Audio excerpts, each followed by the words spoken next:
So this, we pump it from the dugout behind over there. And then we started last night using these little cut pipes, and it's just more equal because we used to just, you know, control it by how much dirt was there and stuff. So you can just lift up and down the pipes if it's going too far, and it works really good.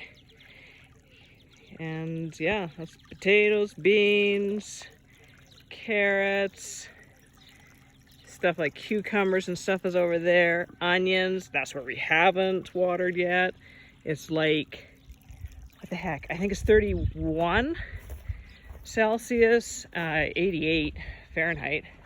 So yeah, that's our corn, cucumbers,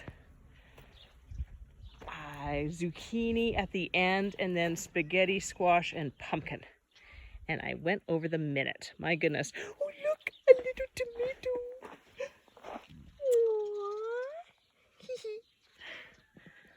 I'm a proud mother.